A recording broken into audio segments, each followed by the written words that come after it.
ఈ ప్రపంచంలో ఎవరైనా తమ జీవితంలో ఇంజనీర్ అవ్వాలనో, డాక్టర్ అవ్వాలనో, యాక్టర్ అవ్వాలనో లేదా బిజినెస్ మ్యాన్ అయ్యి ఎక్కువ డబ్బులు సంపాదించాలనో కళ్ళు కంటారు. కానీ 13 ఏళ్ల వయసులోనే స్పై ఏజెంట్ అవ్వాలని కళ్ళగన్న వ్యక్తిని ఎప్పుడైనా చూసారా? He is none other than Vladimir Putin, president of Russia. Most powerful leader in the world. Most powerful ఎందుకంటే ప్రపంచంలో అందరికంటే ఎక్కువ న్యూక్లియర్ వెపన్స్ పుతిన్ కంట్రోల్లోనే ఉన్నాయి. భయం అంటే ఏంటో తెలియని లీడర్. మార్షల్ ఆర్ట్స్ లో స్పెషలిస్ట్, జూడోలో black belt, horse riding, swimming, diving, hunting, shooting, ice hockey, football. Moreover he is well trained spy. నిజానికి ఒక మనిషి కమ్యూనిస్ట్ సిద్ధాంతాలను లేక సోషలిస్ట్ సిద్ధాంతాలను ఫాలో అయినంత మాత్రాన వాళ్ళకి ఎలాంటి మైండ్ సెట్ రాదు. అంతకు మించి వాళ్ళ జీవితాన్ని ఏదో గట్టిగానే ఇన్ఫ్లుయెన్స్ చేసి ఉండాలి.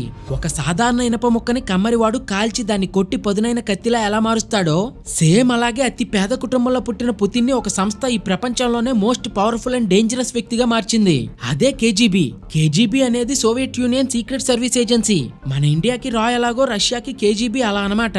1975లో పుతిన్ కేజీబీలోని కౌంటర్ ఇంటెలిజెన్స్ డిపార్ట్మెంట్ లో సెకండ్ చీఫ్ డైరెక్టరేట్ గా జాయిన్ అయ్యాడు.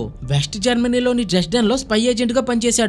అమెరికా యుఎస్ఎస్ఆర్ మధ్య కోల్డ్ వార్ జరుగుతున్న టైంలో చాలానే సీక్రెట్ ఆపరేషన్స్ చేశాడు. 1991లో సోవియట్ యూనియన్ లోని దేశాలు ముక్కలు ముక్కలుగా విడిపోయి 15 కొత్త దేశాలుగా ఏర్పడటం పుతిన్ కి అస్సలు నచ్చలేదు.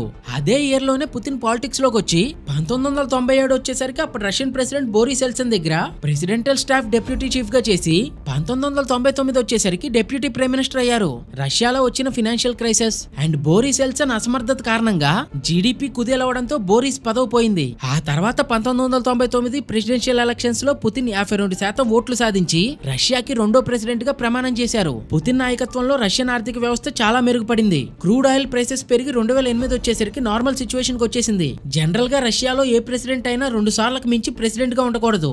అందుకే పుతిన్ 2000 నుంచి 2008 దాకా ప్రెసిడెంట్ గా ఉండి తర్వాత 4 ఏళ్లు ప్రైమ్ మినిస్టర్ గా పనిచేసి మళ్ళీ 2012లో ప్రెసిడెంట్ అయ్యి రష్యన్ కాన్స్టిట్యూషన్ నే మార్చేసి ఒక వ్యక్తి వరుసగా 4 సార్లు ప్రెసిడెంట్ అయ్యేలాగా చట్టం చేశారు. ఏదేమైనా కొంతమంది పుతిన్ ని హీరో అంటారు, కొంతమంది విలన్ అంటారు. కానీ భారత్ కి మాత్రం మంచి friend. Geo politics, defence, space, nuclear energy, anti terrorism cooperation ఇలా చాలా విషయాల్లో రష్యా ఇండియాకి సపోర్టివ్ గా ఉంటూనే వస్తోంది.